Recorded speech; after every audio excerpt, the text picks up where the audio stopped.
A'udzubillahiminasyaitonirrajim. Bismillahirrahmanirrahim. Assalamualaikum warahmatullahi wabarakatuh. Innal hamdalillah nahmaduhu wa nasta'inu wa nastaghfiruh wa na'udzu billahi min syururi anfusina wa min sayyiati a'malina. May yahdihillahu fala mudhillalah wa may yudlil fala hadiyalah. Asyhadu an la ilaha illallah wahdahu la syarikalah wa asyhadu anna Muhammadan abduhu wa rasuluh. Allahumma salli wa sallim wa barik ala hadzal nabiyil karim wa ala alihi wa sahbihi ajmain. Bapak Ketua Masjid beserta pengurus yang saya hormati, alim ulama, tokoh masyarakat, cerdik pandai, Bapak Ibu, orang-orang tua yang saya muliakan, hadirin hadirat yang semoga kita semua senantiasa dirahmati oleh Allah. Bersyukur kita kepada Allah dengan mengucapkan alhamdulillahirabbil alamin atas nikmat kekuatan iman yang diberikan oleh Allah hingga Bapak Ibu masih tetap hadir di masjid ini. Mudah-mudahan ini menjadi sebab kita dihindari dari segala musibah insyaallah. Bersolawat kita kepada Rasulullah sallallahu alaihi wasallam dengan ucapan Allahumma sholli ala Muhammad wa ala alihi wa sahbihi wasallim. Semoga dengan banyak bersolawat kita mendapatkan syafaat di yaumil akhir kelak. Dalam riwayat yang masyhur kita dengar, Pak, Ibnu Ummi Maktum itu adalah salah seorang sahabat Rasulullah yang mulia, yang karena dia inilah turun surat Abasa itu, Pak. Jadi dia ini buta, matanya buta, fisiknya lemah. Jadi dia pernah ketika Rasulullah sedang berhadapan dengan pemuka-pemuka Quraisy, karena dia tidak melihat matanya, dia mendekat ke arah Rasulullah, Pak, bertanya tentang Islam. Tapi waktu itu Rasulullah cemberut mukanya karena Rasulullah sedang ngomong sama pemuka Quraisy, dia datang. Cemberut muka Rasulullah, maka Allah langsung menegur Rasulullah dengan menurunkan surat Abasa wa tawalla an ja'ahul a'ma wa ma yudrika la'allahu yazakka. Kenapa kau bermuka masa Muhammad? Itu marah Allah kepada Rasulullah. Jadi Ibnu Ummi Maktum ini, Bu, selalu dia mengikuti setiap kali Rasulullah menyampaikan kajian, dia selalu ikut. Sampai Rasulullah waktu itu menyampaikan tentang keutamaan sholat berjamaah ini, Pak. Setelah disampaikan oleh Rasulullah keutamaan sholat berjamaah, Ibnu Ummi Maktum ini mendekat dan bertanya kepada Rasulullah, "Ya Rasulullah, apakah kewajiban sholat berjamaah ini juga berlaku kepada orang seperti aku?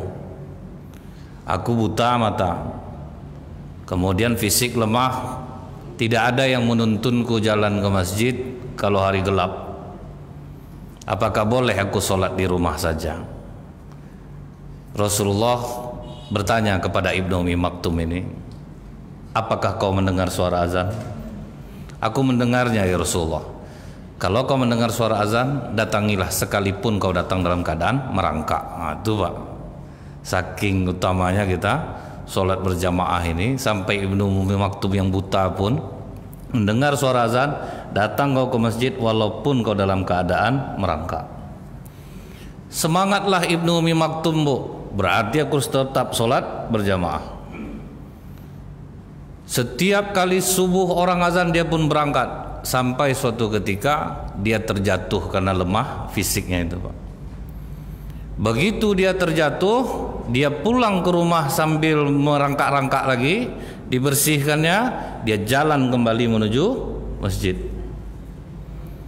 Begitu semangat dia walaupun dia dalam keadaan fisik yang terbatas, Pak. Dia datang menuju masjid itu, tiba-tiba pas dia mau terjatuh, seorang pemuda langsung memeluknya, Pak. Dia datang mau berangkat lagi, dia mau jatuh, tiba-tiba datang pemuda memeluk Ibnu Ummi Maktum. Dibawanya lah Ibnu Ummi Maktum ini ke masjid. Ditunggunya sampai sholat.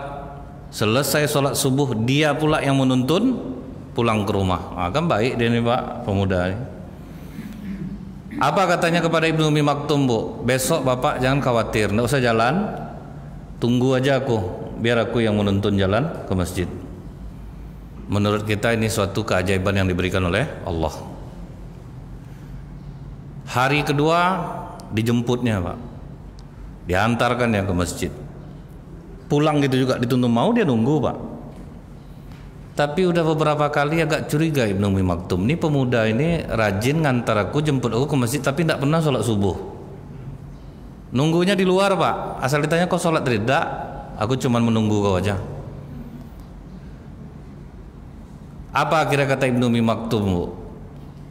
Mulai besok nggak usah kau antar jemput aku lagi. Nggak sudi aku kalau kau antar jemput aku nggak tahu siapa kau. Kau nggak mau sholat, tapi rajin jemput aku. Sebetulnya siapa kau nih? Nggak perlu kau tahu siapa aku. Yang penting pagi aku jemput kau sebelum subuh, pulang kau antar balik. Nggak, aku nggak mau. Sebelum kau mengaku kau siapa. Akhirnya mengaku pemuda ini. Apa kata pemuda ini? Aku iblis. Kalau kau iblis, ngapa kau menolong aku? Aku ndak ingin rugi banyak. Maksud kau apa? Sewaktu kau merangkak jalan ke masjid kau terjatuh itu, banyak dosa-dosa kau diampuni oleh Allah. Dosa-dosa keluargamu pun diampuni oleh Allah. Jadi pas kau mau jatuh yang kedua, daripada aku rugi banyak, biarlah aku sambut kau. Daripada tambah banyak dosa yang terampuni. Artinya apa Pak? Iblis pun bisa berbuat baik untuk supaya kita tidak banyak pahala. Biarlah dia rugi. Biar dia rugi Bu, asal tidak banyak kita dapat pahala. Contoh Pak, Rasulullah pernah berpas-pasan dengan iblis di masjid. Di dalam masjid ada orang yang sedang sholat, ada orang yang sedang tidur. Apa kata Rasulullah? Ngapa tidak jadi masuk? Aku takut dengan orang yang sedang tidur ya Rasulullah. Bukankah kau seharusnya takut dengan orang yang sedang sholat? Orang yang sedang sholat itu orang bodoh. Aku ganggu nanti yang bodoh nih sholat. Yang berilmu yang sedang tidur tuh bangun, diajarkannya cara sholat yang benar. Rugi aku. Jadi biarlah ndak aku goda sama sekali. Daripada rugi dia Pak, biar dia tidak ganggu. Itu pula iblis nih Bu. Dia cerdas Pak. Dia cerdas dia Bu. Ini yang dikatakan orang, tidurnya orang berilmu lebih ditakuti iblis daripada orang sholat tetapi bodoh. Sholat tetapi bodoh ini bukan, janganlah anggap kayak kita ini berarti kita sholat bisa juga nih, kita belum banyak ilmu bodoh, bukan itu Pak. Rasulullah pernah duduk bersama Ali di masjid. Ada orang sedang sholat sekencang-kencangnya Pak. Habis dia sholat, disalaminya Rasulullah. Kata Rasulullah, kau belum sholat lagi. Nah itu Pak, sholat itu Bu, macam orang yang kita pernah dengar di televisi, kita lihat sholat tarwih 23 rakaat 7 menit. Itu tuh Pak. Bapak ikut di situ, benjol muka Bapak. Apa enggak bisa terantuk kita dibuatnya itu Pak. Nah itu maksudnya Bu. Nah jadi Ibnu Umi Maktum tadi akhirnya baru tahu dia, begitulah iblis takutnya untuk rugi karena dia tahu betapa besarnya orang yang datang sholat subuh berjamaah itu. Banyak dosa-dosa yang diampuni Allah. Sampai apa Bu? 2 rakaat sebelum subuh saja khairu minad dunya wa ma fiha. Lebih baik daripada dunia dan segala isinya. Jadi saya teringat Pak, muazin yang berada sekarang di Riyadh, di istana Raja Arab Saudi yang di Riyadh, itu namanya Ammar Mustafa. Orang kulit hitam dari Sudan. Dia berangkat dari Sudan modal visa aja tuh Pak, karena Arab Saudi membebaskan untuk seluruh Arab Saudi untuk masuk gitu. Jadi modal visa aja dia masuk ke tanpa paspor. Dari Sudan bisa masuk ke Arab Saudi. Nah, dia kerja di Riyadh. Waktu dia di Riyadh nih Bu, dia kerja di hotel tapi gaji tidak cukup Pak. Jadi pindah-pindah dia sampai akhirnya apartemennya pun tidak terbayar sama dia, karena kan nyewa rumah mahal di situ Pak. Akhirnya numpang lah sama kawan. Pendapatan sama sekali hanya untuk makan. Ngirim ke Sudan aja tidak bisa dia Pak, ngirim untuk keluarganya. Cuman satu hal Bu yang diperhatikan orang dari Ammar Mustafa ini, datang selalu sebelum orang azan ke masjid dan dia melantunkan azan dengan merdu. Itu amalan dia Pak. Pokoknya dia datang jauh sebelum masuk waktu sholat, udah di masjid dia azan. Tetapi Bu, sama sekali tidak ada perubahan hidupnya. Jadi ini kadang orang yang udah lama sholat akhirnya stres gara-gara itu Pak. Percuma ya rajin betul aku sholat jamaah, enggak juga berubah hidup aku. Orang enggak sholat banyak rezekinya. Tapi memang seperti itu Pak, itu kenyataan. Orang enggak sholat rezekinya banyak memang betul. Ini yang dikatakan dalam Islam itu adalah istidraj. Allah mengulur, kasih aja terus. Tapi dalam Islam ini kita apa, Bu? Aku sholat ya Allah, aku menyembahmu, terserah mau kau apakan aku, mau susah hidup aku, mau sakit aku, mau kena virus aku, terserah kepadamu ya Allah. Itu yang konsep tauhid itu, Pak ya. Jadi jangan ibarat dikatakan rajin sholat rezeki murah, belum tentu. Karena Allah ini mengabulkan doa pada saat dan waktu yang tepat. Bapak ibu miskin sekarang, karena rajin berdoa dapat menantu kaya, Pak. Atau anak kita yang kaya nanti. Karena Allah tahu bapak nak pantas kaya sekarang. Nampak unsur-unsur bapak mau berbini lagi itu. Ya makanya Allah nak mau kasih. Ibu tidak percaya ada orang memaksakan kaya? Bisa memaksakan kaya, Pak. Ada seorang istri mensupport suaminya untuk duduk jaga jabatan bayar 200 juta. Itu bukan rahasia lagi. Tidak ada yang gratis. Itu kan namanya mendapatkan dunia untuk dipaksakan. Karena kalau udah duduk di sana dijamin balik modal, bahkan lebih. Istrinya mensupport, Pak. Berarti dia memaksa diri untuk kaya. Benar, Bu, kaya. Dalam 7 hari hanya 3 hari di rumah, 4 hari di luar.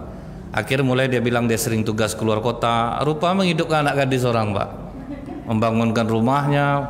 Anak gadis itu tidak pula salah dia, Pak.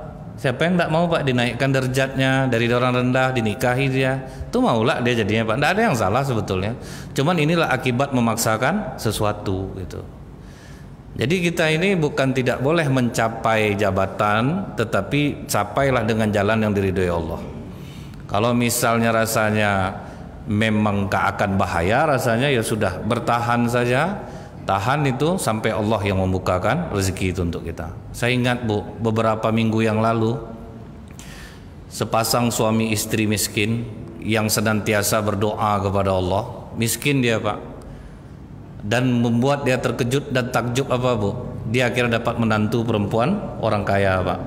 Dan menghadiahkan rumah serta mobil mewah untuk mertuanya. Itu, Pak. Sayang anak menantunya itu, Pak, dibangunkannya rumah bagus. Itulah doa-doanya dulu. Tidak dikabulkan pada masa dia, tetapi Allah kabulkan pada masa anak dan menantunya. Jadi bapak ibu yang susah sekarang rajin sholat, jangan khawatir. Allah akan mengabulkannya, entah di anak nanti, entah menantu nanti. Pasti itu. Tidak ada doa yang tidak dikabulkan oleh Allah. Jadi jangan stres. Ammar Mustafa membuktikannya, Pak. Dia tidak pernah buruk sangka sama Allah, Bu. Sekalipun dia kerja susah, rajin sholat, dan anehnya tidak ada pengurus masjid yang perhatian sama dia, Pak. Walaupun dia sering di masjid. Itu pula ujian keimanan dia, Pak. Biasa kan kita ada juga simpati sama orang ya, Pak. Tertanya juga kita gitu, Pak ya. Tapi ini, Bu, ditutup. Betul-betul tidak ada orang yang menanyakan tentang keadaan dirinya. Tapi dia tidak pernah, Bu, berburuk sangka sama Allah. Tetap datang sholat jauh sebelum masuk waktu sholat, dia azan. Dan ini dilakukannya sampai berapa tahun, Pak? 5 tahun tanpa hasil. Itu, Pak, bukan sebentar tuh, Pak. Sholat berjamaah 5 tahun tanpa hasil duniawi sama sekali. Akhirnya dia kumpul sama kawan-kawannya, Bu. Aku minta maaf sama kalian. Udah 5 tahun aku di sini, tidak ada perubahan hidup. Boleh ndak tolong kita nyumbang-nyumbang, belikan tiket untuk aku pulang ke Sudan. Karena ini udah 5 tahun ndak jumpa keluarga, ngirim pun ndak bisa. Biarlah aku tanggung malu ini, aku pulang ke Sudan. Kasihan kawan-kawannya, Bu. Nyumbanglah, Pak, beli tiket dia. Perpisahan lah dia di masjid tuh, Pak. Di masjid di Riyadh ini. Perpisahan di masjid di Riyadh, minta izin dari sama pengurus, dan pengurus biasa saja, Pak, ndak ada masalah. Dan 1 hari sebelum keberangkatan dia tuh, Bu, dia duduk dari zuhur di masjid, Pak. Zuhur masjid, baca Quran sampai asar, untuk menunggu-nunggu waktu berangkat lah nih, Pak. Menunggu-nunggu waktu berangkat ke bandara, duduk. Saat dia azan asar, azan maghrib, azan isya, baru dia berangkat. Dia berangkat sampai subuh di bandara, sholat dia di bandara, menunggu keberangkatan 3 jam lagi. Tiba-tiba, Bu, 1 jam menjelang keberangkatan, terdengar suara speaker dari bandara itu, Pak. Saudara Ammar Mustafa ditunggu oleh Pangeran anak dari Raja Arab Saudi yang di Riyadh. Terkejut dia, Pak, apa pula kasusnya mungkin nih. Tiba-tiba datang orang badan-badan tegap, Pak, menghampiri dia. Putra mahkota mau ketemu. Dibawalah dia, Bu, ketemu putra mahkota. Subuh ini aku tidak mendengar suaramu. Nah, rupanya sering dengar, Pak, suara azan dia dari istana. Subuh ini aku tidak mendengar suaramu. Aku akhirnya tadi ke masjid, aku bertanya mana yang sering azan. Kok tidak terdengar lagi suaranya? Oh, dia sudah mengarah ke bandara, dia mau pulang ke Sudan. Karena sudah 5 tahun di sini dia tidak pernah ngirim keluarganya. Aku susul kau kemari. Aku ingin bertanya samamu, tolong jujur. Berapa gaji kau 1 bulan selama kerja di Riyadh? Tidak bisa saya tentukan karena saya pindah-pindah kerja. Yang paling besar pernah dengar berapa? Dapat berapa?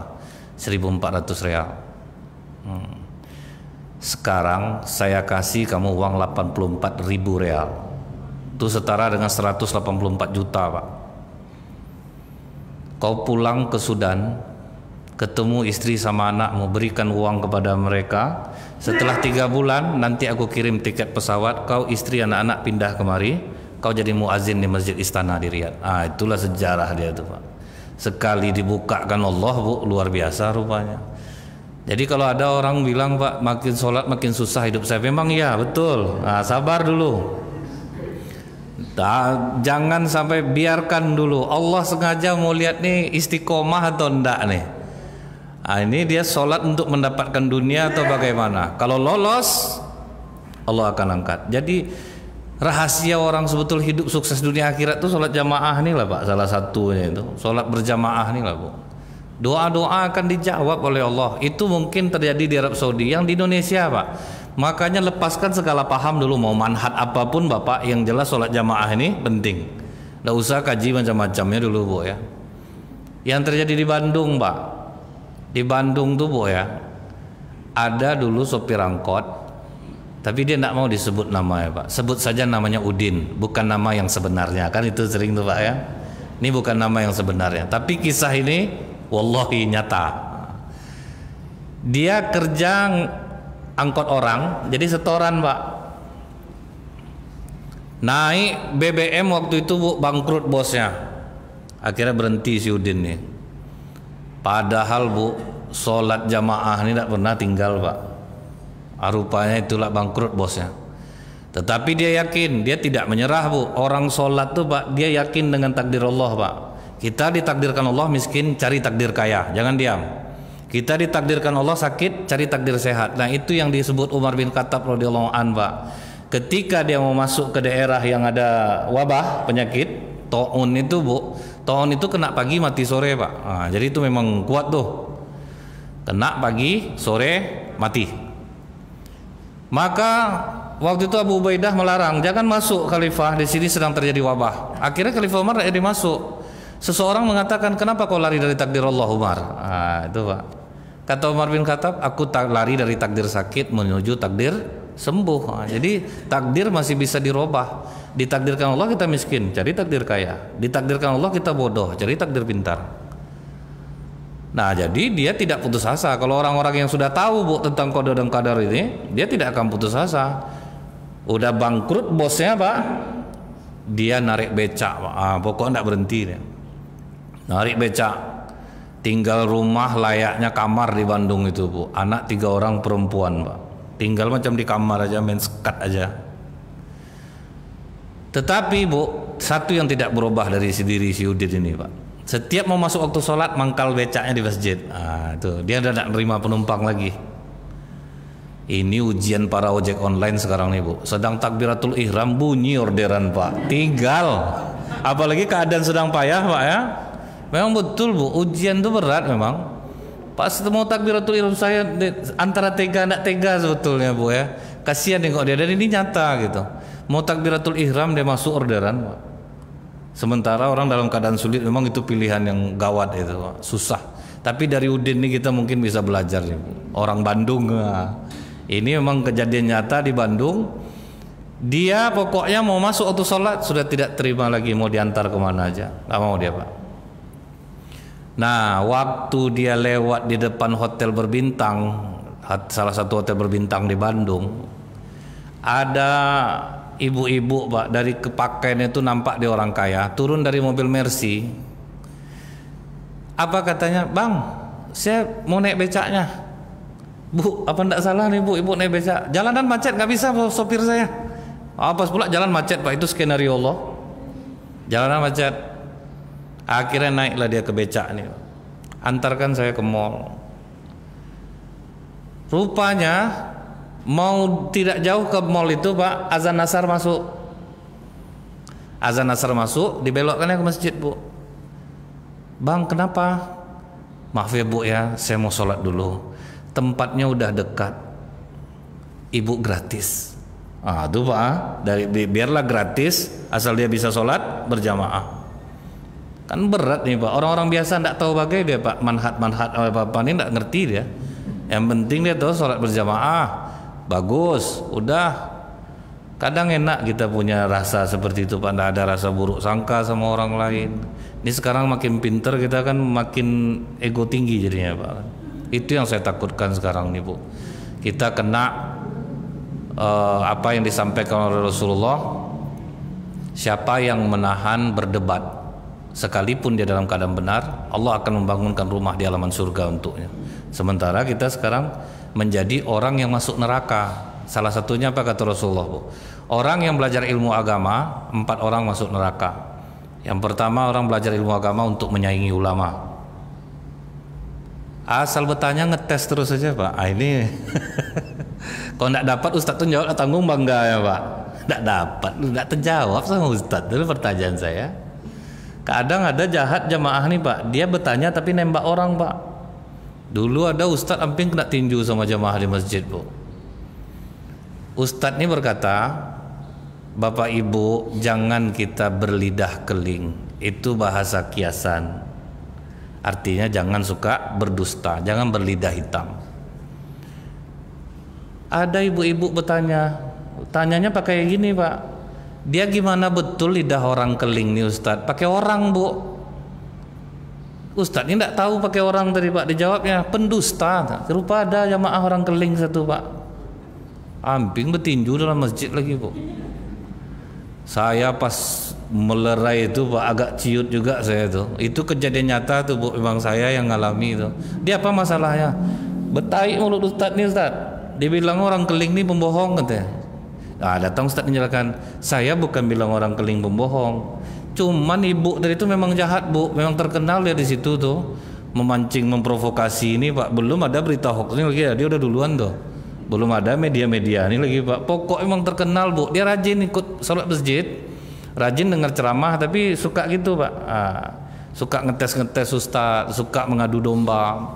Yang kedua, orang belajar ilmu agama untuk berdebat. Ini terjadi betul sekarang ini.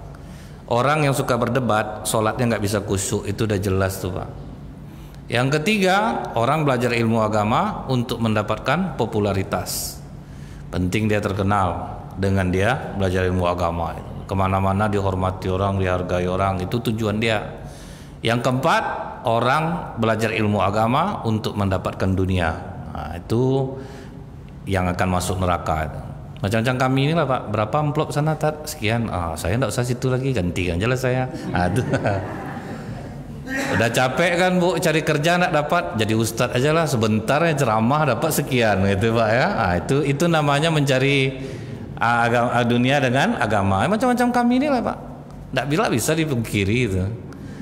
Mudah-mudahan Allah menguatkan hati kami ini Pak. Banyak dosa kami ini Pak, banyak Bu.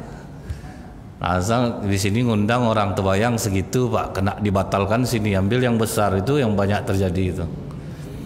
Nah ini kembali lagi kita nih Bu, mengambil ibrah dari orang Indonesia sendiri Pak. Apa kata ibu tuh? "Saya takut tersesat lah kalau misalnya saya ke mall itu sendirian." Ya udah, saya tungguin aja. Ditunggunya lah. Karena dia sudah jamak tadi Pak. Dia kan ibu dia dari luar, ibu dia sudah jamak. Udah saya tunggu aja di sini. Selesai dia sholat, keluar dia rupanya ibu itu memang nunggu dia. Diantarkannya ke mall. Sampai di mall, "Bang, abang jangan pulang dulu, tungguin saya. Nanti saya siapa lagi yang ngantar." "Oh ya Bu." Nanti kalau saya nggak ada di sini berarti saya ke masjid ya Bu ya. Nah, karena udah dekat nanti maghrib, mana tahu Pak ya. Rupanya sebelum maghrib ibu tuh udah selesai. Kata ibu tuh, saya boleh tahu nggak rumah abang? Kenapa Bu? Rumah saya juga nggak ada apa-apa. Nggak apa-apa, saya pengen ke rumah. Ikutlah Bu sampai ke rumah naik becak.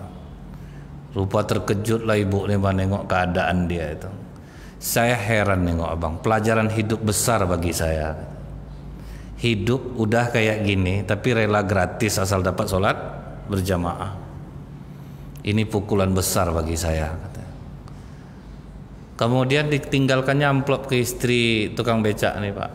Dan jumlahnya rupa fantastis Pak, 1 juta Pak untuk tukang becak itu kan lumayan besar tuh Pak.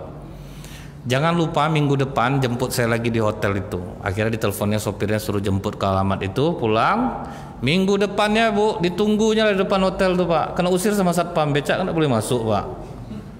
Akhirnya ditunggunya di luar. Ibu tuh udah nunggu Bu, tengok kok enggak ada, nampak becaknya dari jauh. Kenapa nggak masuk Bang?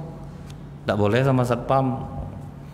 Oh ya udah, sekarang gantian. Becaknya taruh di belakang hotel. Bapak sama abang sama mobil saya, sama asisten saya, sama sopir saya. Masuk dalam Mercy ini Pak. Kemana dibawa Bu? Ke bank Pak.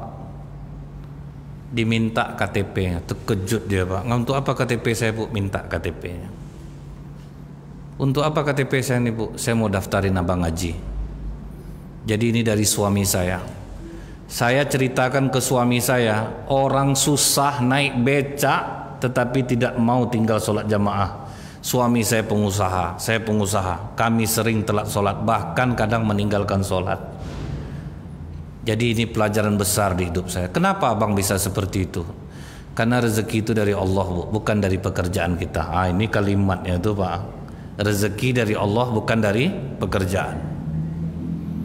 Itulah benang merahnya tuh Bu. Rezeki dari langit kita cari di bumi Pak. Kan azab kita dibuatnya. Kalau mencari di bumi azab kita Pak dibuatnya, harus menjilat, harus ngangkat-angkat orang, itu kalau di bumi. Tapi kalau kita nyari ke langit susah Bu, ada aja jalan peluang tuh terus kalau kita mintanya ke langit. Allah yang ngatur di bumi.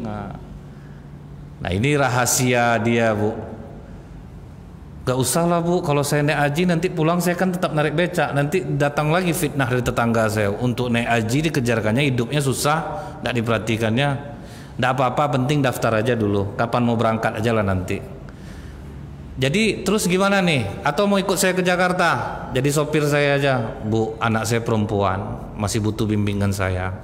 Nggak mungkin saya. Akhirnya teleponnya suaminya. Gimana nih? Macam-macam lah kata suaminya. Udah, dia kan bisa naik mobil. Belikan aja dia angkot. Urus trayeknya. Suruh orang urus trayeknya. Akhirnya dibelikan Pak angkot. Kemudian sampai izin trayeknya diuruskan. Akhirnya dia dapat angkot sendiri. Dengan keajaiban apa dari Bu? Sholat berjamaah. Dengan sabar, tabah, jangan dihubung-hubungkan dengan payah hidup. Pokoknya terus istiqomah dalam berjamaah. Dan ingat tadi Pak, Bapak Ibu yang masih saat ini udah rajin sholat tetapi hidup masih susah, Allah akan mengabulkan, mungkin tidak pada saat waktu Bapak, mungkin pada anak atau menantu nanti insyaallah. Subhanakallahumma bihamdika asyhadu an la ilaha illa anta astaghfiruka wa atubu ilaik. Assalamualaikum warahmatullahi wabarakatuh.